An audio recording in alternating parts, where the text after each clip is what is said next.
तो देखिए बच्चों, लॉज ऑफ रिफ्रैक्शन की बात हम कर चुके थे। अब मैं आपको बताता हूँ रियल डेप्थ और एपरेंट डेप्थ के बारे में, है ना। ग्लास स्लैब भी हमने पढ़ लिया था।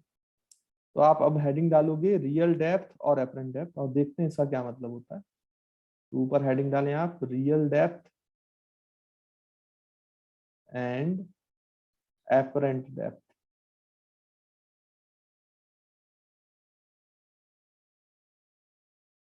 और इन दोनों को जो है वो रिलेट किया जा सकता है, कैसे समझते हैं। देखो होता क्या है, जैसे मैं आपसे बोलूं कि आप बच्चों क्या करो, यहाँ पे एक ऐसे बाल्टी लो, है ना, बकेट, बाल्टी या बकेट जो भी आप बोलना चाहो। और नीचे जो है अभी खाली बाल्टी ली आपने, इसमें कोई भी पानी वानी नहीं भरा। आप नीचे एक सिक्का रखो, एक कॉइन रख लिया आपने बेटा, कॉइन, है ना। अब आपने अभी कोई वाटर इसमें लिक्विड फिल नहीं किया है, वाटर फिल नहीं किया है, और आप इस कॉइन को देख रहे हो, तो बिल्कुल आपको ये कॉइन बेस पे दिखाई देगा, मतलब बाल्टी का बेस यहीं पे दिखाई देगा, है ना। तो ये हो गई इसकी रियल डेप्थ, जहां पे एक्चुअली अभी कॉइन दिखाई दे रहा है। लेकिन लेकिन हुआ क्या कि जैसे ही आप इसमें वाटर फिल करोगे, मान लो हमने यहां तक वाटर फिल कर दिया, यहां तक हमने वाटर फिल कर दिया बाल्टी। अब आप ध्यान से देखना, बाल्टी में आप ये करके भी देख सकते हो अपने घर पे। आप एक खाली बकेट लेना, उसमें एक कॉइन रखना, तो वो कॉइन आपको पहले बकेट के बेस पे दिखाई देगा, मतलब रियल डेप्थ पे दिखाई देगा, जो उसकी रियल डेप्थ है। लेकिन जब आप इसमें वाटर भर दोगे, वाटर, तो आप देखोगे कि ये कॉइन थोड़ा सा ऊपर दिखाई देगा बेटा। आपको ऐसा महसूस होगा कि ये कॉइन आपको डेप्थ कम दिखाई दे रही है। तो असलियत में जो बेस है या कॉइन जो है, ये एक्चुअली में थोड़ा सा ऊपर दिखाई देता है, रियल डेप्थ पे नहीं दिखाई देता है, जब आप इसमें लिक्विड भर देते हो या वाटर भर देते हो। अब ये क्यों होता है, इसका कारण है रिफ्रैक्शन। ये रिफ्रैक्शन की वजह से होता है। तो जैसे फॉर एग्जांपल मैं आपको बताता हूँ, मतलब यहाँ पे मैं आपको समझाता हूँ कि रिफ्रैक्शन के थ्रू ऐसे कैसे दिखता है। असलियत में ये हमारी ऑब्जेक्ट है, तो इससे लाइट रे आती है। हम ऊपर से देख रहे हैं, मान लीजिए इसी कॉइन को, तो हम ऊपर से देख रहे हैं, तो ऑब्वियस सी बात है अपनी आंखों से देख रहे होंगे, तो ये हमारी आंख है। अब आप बोलोगे सर बहुत बड़ी आंख बना दी। अभी समझाने के लिए मान रहा हूँ बेटा, आंख हमारी छोटी छोटी होती है, बट समझाने के लिए समझ लो, तो आपको रे डायग्राम थोड़ा अच्छे से समझ में आ जाएगा, है ना। ऐसा हम जूम कर रहे थे, ऊपर से देखते हैं, तो ये हमारी आंख है जिसमें लाइट रे आएगी। तो यहां से देखो, कॉइन हमारे लिए ऑब्जेक्ट है, तो ऑब्जेक्ट से एक लाइट रे तो ऐसे आएगी, मान लीजिए एक ऐसे आई बिल्कुल इस इंटरफेस के परपेंडिकुलर, मतलब नॉर्मल के अलॉन्ग। तो आपको पता है जो रे नॉर्मल के अलॉन्ग आती है वो बैंड नहीं होती, वो सीधी आ जाएगी। तो एक रे आ गई। अच्छा, इमेज बनाने के लिए दो रिफ्रेक्टेड रे चाहिए, तो दूसरी रे जो आएगी वो किसी एंगल पे आएगी। तो मैं यहाँ पे दूसरी रे बनाता हूँ, देखो ये ऐसे, मान लो इस कॉइन से दूसरी रे ये आई। अब देखो बेटा, आपको पता है ये वाटर या लिक्विड जो है वो डेंसर मीडियम है, ऊपर एयर है तो वो रेयरर मीडियम, या ऊपर वाला रेयर मान लो, नीचे वाला डेंसर मान लो। तो यहाँ पे आप नॉर्मल खींचोगे तो ये away from the normal band होगी। जब रे डेंसर से रेयरर मीडियम पे आएगी तो अवे फ्रॉम द नॉर्मल। तो away from the normal band कर दो, देखो ये बैंड कर दिया, मतलब angle of refraction angle of incidence से ज्यादा हुआ। अब देखो ये हमारे पास दो रिफ्रैक्टेड रे हैं। अब ये दोनों रिफ्रैक्टेड रे का जो इंटरसेक्शन पॉइंट होगा वही हमारे लिए इमेज का काम करेगा बेटा। लेकिन ये दोनों रे जो है वो तो डाइवर्जिंग है, तो आगे कहीं इंटरसेक्ट नहीं करेगा। तो हमें ऐसा लगेगा कि ये पीछे कहीं एक्सटेंड करेंगे तो इंटरसेक्ट कर रहा है, देखो ये। तो ये दोनों रे यहाँ इंटरसेक्ट करेंगे, मतलब इस कॉइन की इमेज हमें यहाँ दिख रही है, मतलब ये जो आपका बेस है ये थोड़ा ऊपर दिखाई देगा, एक्चुअल हाइट से थोड़ा ऊपर दिखाई दे रहा है। This is the image of coin, image of coin, this is coin जो ऑब्जेक्ट है ना, और this is image of coin. तो देखो ये आपको एक्चुअल डेप्थ में नहीं दिखाई दे रहा है, रिफ्रैक्शन की वजह से ये जो है आपको थोड़ा ऊपर दिखाई दे रहा है। तो जो हमें दिखाई देती है डेप्थ, उस डेप्थ को आप क्या बोलते हो बेटा, एपरेंट डेप्थ, एपरेंट डेप्थ। ध्यान दे। और ये डेप्थ जो है वो इंटरफेस से ली जाती है, इंटरफेस से, apparent depth. And depth are taken from interface. और ये एपरेंट डेप्थ को हम डी डैश बोलते हैं बेटा, डी डैश। और जो आपको ये जो डेप्थ दिख रही है, जो पहले ओरिजिनल डेप्थ थी जब आपने लिक्विड नहीं फिल किया था, जो आपको एक्चुअल बेस दिखाई दे रहा था, ये कहलाता है रियल डेप्थ, ये कहलाता है रियल डेप्थ। तो यहाँ पे जो है हम इस रियल डेप्थ को स्मॉल डी से रिप्रेजेंट करेंगे, और एपरेंट डेप्थ को हम डी डैश से रिप्रेजेंट करेंगे। तो मेरे ख्याल से आपको समझ में आया होगा कि रियल डेप्थ का मतलब क्या है, एपरेंट डेप्थ का मतलब क्या है। अब इनके बीच में रिलेशन होता है बेटा, क्या रिलेशन होता है। जैसे मान लीजिए कि ये लिक्विड वाले रिफ्रैक्टिव इंडेक्स से रे आ रही है, इसको N1 मीडियम बोल देते हैं। ऊपर वाला जो रिफ्रैक्टिव इंडेक्स है वो N2 बोल देते हैं। तो यहाँ पे इनके बीच में जो रिलेशन होता है, अब इसका पूरा डेरिवेशन होता है, हालांकि डेरिवेशन हमारे काम का नहीं है तो मैं डेरिवेशन यहाँ करा नहीं रहा हूँ, हायर क्लासेस में कराया जाता है और अभी आपको थोड़ा बहुत समझ में भी नहीं आएगा वो, है ना। इसलिए मैं रिलेशन ही लिखवा देता हूँ आपको, बुक्स में रिलेशन ही है वो याद रखें। तो हमेशा जो रेशियो होता है ना डी डैश अपॉन डी का, मतलब apparent depth upon real depth का, वो हमेशा N2/N1 होता है, याद रखेंगे N2/N1। तो याद रखो कि डी डैश अपॉन डी जो है उसका रेशियो N2/N1 के बराबर होता है, और N2 उस वाले मीडियम का रिफ्रैक्टिव इंडेक्स है जहां रे जा रही है, रिफ्रैक्ट होके रे जा रही है, और N1 उस वाले मीडियम का रिफ्रैक्टिव इंडेक्स है जहां से रे आ रही है ना। तो याद रखेंगे इसमें N2 जो है, it is the refractive index of that medium, refractive index of that medium where ray goes, जहां पे रे जा रही है, where ray goes या रे इज रिफ्रैक्टेड, जो भी आपको लिखना है, और N1 उस वाले मीडियम का रिफ्रैक्टिव इंडेक्स है जहां से रे आ रही है, जहां से इंसिडेंट रे आ रही है ना, of that medium from where ray comes, है ना, या इंसिडेंट रे जहां से आ रही है वो वाला मीडियम का रिफ्लेक्टिव इंडेक्स, है ना। तो मेरे ख्याल से आपको ये फॉर्मूला जो है याद रहेगा बेटा, इंपॉर्टेंट फॉर्मूला है, इसको याद रखिएगा, है ना।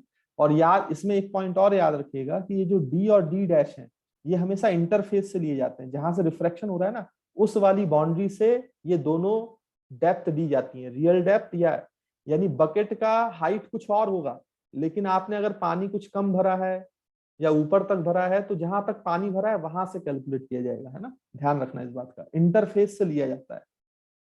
बेसल का हाइट कुछ भी हो सकता है, उससे कोई मतलब नहीं है, जो वाटर का इंटरफेस है वहां से डी और डी डैश लेना है ना। तो ये हमेशा याद रखना कि डी एंड डी डैश मतलब real depth and apparent depth are taken from interface at which refraction occurs, taken from interface where refraction happens,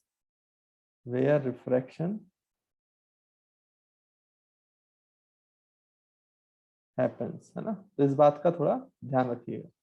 चलिए, तो मेरे ख्याल से आपको ये जो फॉर्मूला है बेटा वो अच्छे से क्लियर होगा। हाँ, इसमें एक बात ध्यान दें कि अगर आपका मीडियम जो है वो एयर है, जैसे इस केस को अगर देखें तो यहाँ पे N1 जो है वो लिक्विड का रिफ्रैक्टिव इंडेक्स है या वाटर का रिफ्रैक्टिव इंडेक्स है, N लिख देते हैं, एंड N2 जो है जहां रे गई है वो आपका एयर का रिफ्रैक्टिव इंडेक्स है, और एयर का रिफ्रैक्टिव इंडेक्स 1 होता है।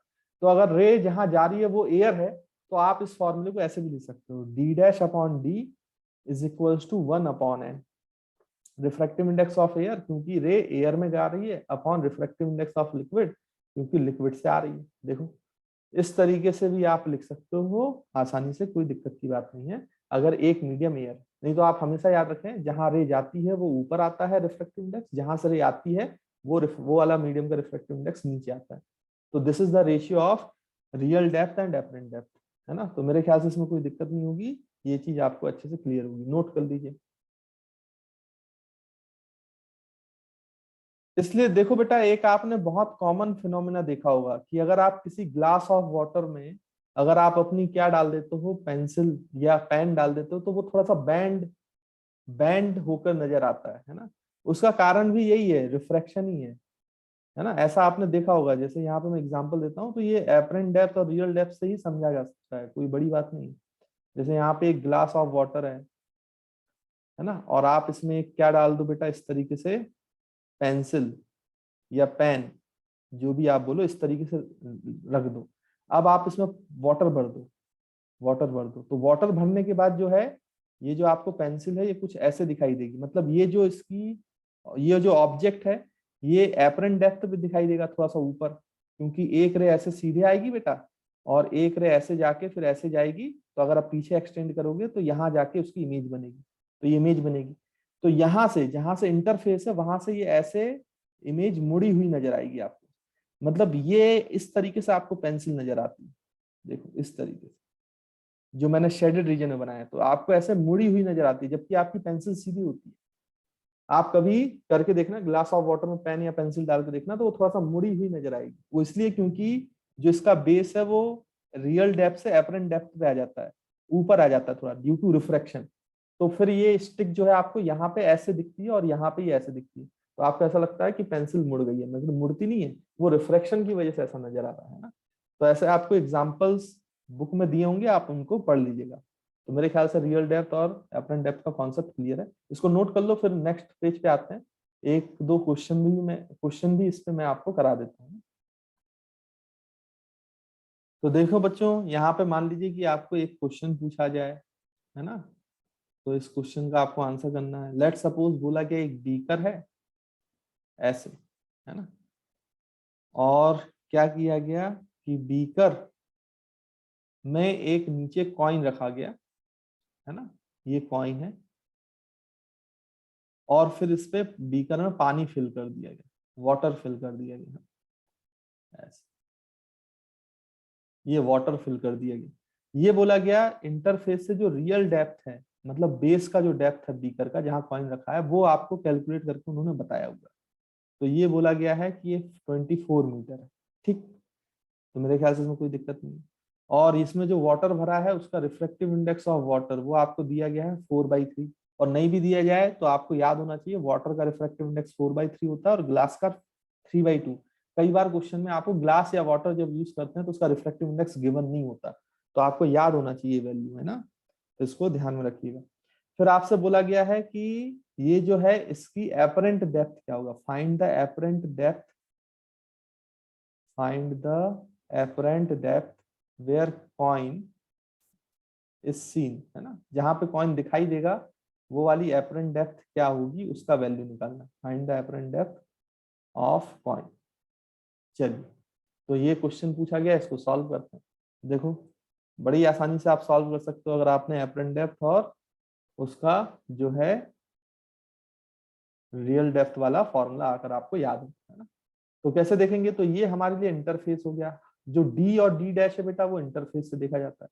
अब आपको पता है कॉइन से रे आएगी, तो कॉइन से रे ऊपर आएगी और एयर में जाएगी। ऊपर तो एयर है ना, कुछ नहीं दिया है तो एयर मान लो। तो कहां से रे आ रही है बेटा, इससे, वाटर से। तो वाटर हमारे लिए N1 का काम करेगा, जहां रे जा रही है वो हमारे लिए N2 का काम करेगा। तो यहाँ पे N2 क्या हो जाएगा बेटा, 1। अब हम यहाँ पे फॉर्मूला लगाते हैं, देखो, D dash upon D is equals to N2/N1, है ना। सिंपल यही फॉर्मूला तो यूज करना है बच्चे। तो डी डैश जो है वो अपना एपरेंट डेप्थ है, डी जो है रियल डेप्थ। अच्छा, रियल डेप्थ आपको कितना दिया है बेटा, 24 मीटर। तो हम डी की जगह 24 यूज कर लेंगे। चलिए करते हैं। तो D dash upon 24 metre, N2 वो वाला मीडियम जिसमें रे गई है, तो किसमें जा रही है, एयर में। तो N2 की वैल्यू हो गई 1, अपॉन कहाँ से आ रही है, वाटर से रे आ रही है, कॉइन वाटर में रखा है, तो इसका रिफ्लेक्टिव इंडेक्स है 4/3। तो ये हो जाएगा 3/4, है ना बेटा। इसका मतलब 24 उधर मल्टीप्लाई कर दो तो एपरेंट डेप्थ ऑफ कॉइन आ जाएगा डी डैश कितना, 3/4 मल्टीप्लाइड बाई 24। तो 4 से ये कैंसिल, तो ये बचेगा 6। तो फाइनली जो एपरेंट डेप्थ की वैल्यू है वो आ जाएगी 3 × 6 18 मीटर। तो 18 metre is the answer to this problem. तो इस तरीके से ये आपका 18 मीटर जो है इस प्रॉब्लम का आंसर। तो इसका मतलब जो कॉइन की इमेज है वो आपको ऊपर दिखाई देगी, और इंटरफेस से कितनी दूरी पे दिखाई देगी, 18 मीटर। अच्छा, कभी कभी ये भी पूछ सकता है कि ऑब्जेक्ट से वो कितने ऊपर दिखाई देगी। तो देखो, ये 24 है, ये 18 है, तो ऑब्जेक्ट से वो कितने ऊपर दिखाई देगी, 6 मीटर। तो अगर आपसे कभी ये पूछा जाए तो फिर आप माइनस कर लेना बेटा, डी माइनस डी डैश करना पड़ेगा आपको, है ना। तो आपको अगर पूछ लिया जाए कि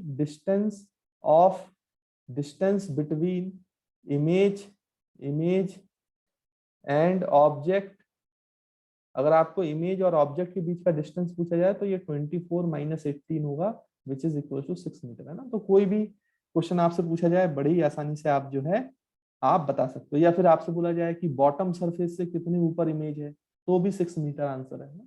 तो इस तरीके से देख लेना बेटा, जो पूछा जाएगा वो आपको निकालना है। लेकिन फॉर्मूले से जो आप डिस्टेंस निकालते हो वो हमेशा इंटरफेस से होती है, ये बात ध्यान देना, है ना। और कहीं से नहीं लेना वो डिस्टेंस, नहीं तो फिर गड़बड़ हो जाएगा। चलिए इसको नोट करिए, फिर और क्वेश्चंस करते हैं। तो देखिए बच्चों, और कुछ बहुत बेसिक बेसिक क्वेश्चंस पूछे जाते हैं रिलेटिव रिफ्रैक्टिव इंडेक्स वगैरह से, तो वो क्वेश्चन पहले कराने चाहिए थे, लेकिन ठीक है यहाँ पे करा देते हैं। सिंपल सिंपल से क्वेश्चंस पूछे जाते हैं, कैसे मैं आपको बताता हूँ। जैसे आपसे बोला गया the refractive index of water, है ना, नहीं भी दिया जाए तो हमें पता है इज 4/3, है ना। तो आपको वाटर का रिफ्रैक्टिव इंडेक्स दिया है 4/3, एंड डेट ऑफ, और यही refractive index that of flint glass, है ना। तो एक ग्लास का बच्चों क्या होता है, मतलब टाइप्स ऑफ, बहुत सारे टाइप्स ऑफ ग्लास होते हैं, उसमें से एक ग्लास का टाइप होता है फ्लिंट ग्लास, है ना। तो फ्लिंट ग्लास का आपका रिफ्रैक्टिव इंडेक्स दिया है 1.45, है ना। नॉर्मली ग्लास जो होता है वो 1.5 होता है रिफ्रैक्टिव इंडेक्स, लेकिन यहाँ पे जो रिफ्रैक्टिव इंडेक्स दिया है वो आपको दिया है 1.65 है, ये 45 लिख दिया मैंने, यहाँ पे इसको 65 कर लो बच्चे, 1.65, है ना। उसके बाद फिर आपसे बोला गया है what is the refractive index of flint glass flint glass with respect to water. तो वाटर के रेस्पेक्ट में आपको रिफ्रैक्टिव इंडेक्स निकालना है फ्लिंट ग्लास का। अब देखो बड़ा ही आसान है, रिलेटिव रिफ्रैक्टिव इंडेक्स निकालना है। किसका रिलेटिव रिफ्रैक्टिव इंडेक्स? ग्लास का विथ रेस्पेक्ट टू वाटर। तो इसको तो बड़ी आसानी से आप सॉल्व कर सकते हो भाई। हमें पता है refractive index of glass with respect to water लिखा जाएगा refractive index of glass upon refractive index of water. देखो ये फॉर्मूला हमने सीखा था ना बेटा। और refractive index of glass, flint glass आपको दिया ही है 1.65, और वाटर का आपको पता ही है 4/3, तो इसको लिखा जा सकता है 1.65 इंटू 3 डिवाइड बाई 4। सॉल्व करना बेटा, सॉल्व करके आपका आंसर आएगा 1.24। तो 1.24 is the answer to this problem. देखो इस तरीके से बड़ी आसानी से आप ऐसे क्वेश्चन सॉल्व कर सकते हैं ना। तो मेरे ख्याल से इसमें कोई ज्यादा प्रॉब्लम नहीं होगी आपको।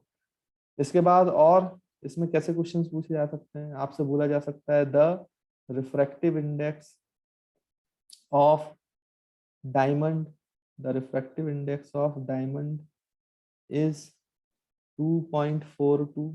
तो डायमंड का जो रिफ्रैक्टिव इंडेक्स है वो 2.42 है, and that of flint glass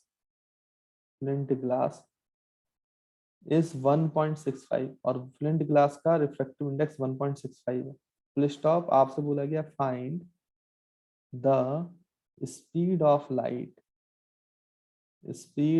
light in flint glass. तो आपको लाइट की स्पीड जो है वो फ्लिंट ग्लास में निकालनी है ना। To the speed of light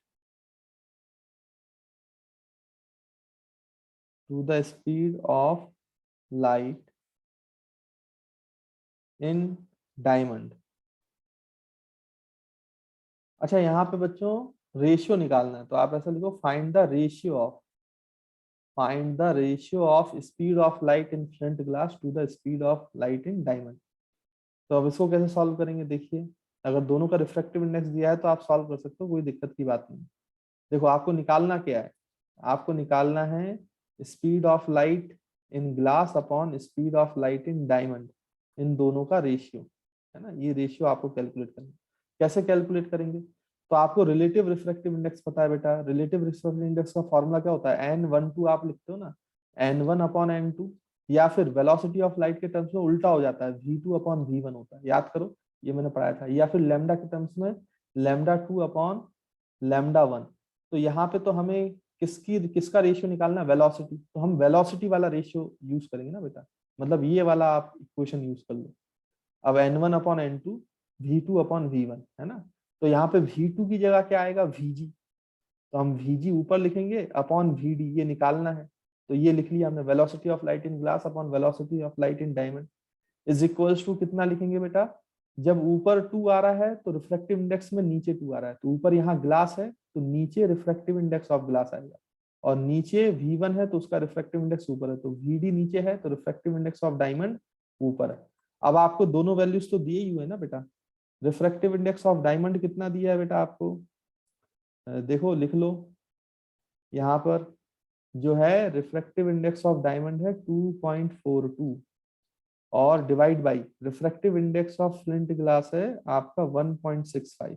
अब 2.42 डिवाइड बाई 1.65 इसको सॉल्व करना बच्चों, सॉल्व करके ये 1.47 आता है।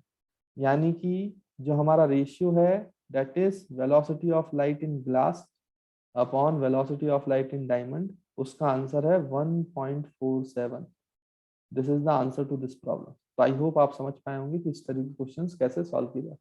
तो ऐसे बेसिक बेसिक से क्वेश्चंस आते हैं बेटा, सॉल्व कर लीजिएगा। अगर आपको फॉर्मूला अच्छे से आता है, कैसे अप्लाई करना है ये समझ में आता है, तो आप बड़ी आसानी से सॉल्व कर सकते हो, कोई दिक्कत की बात नहीं।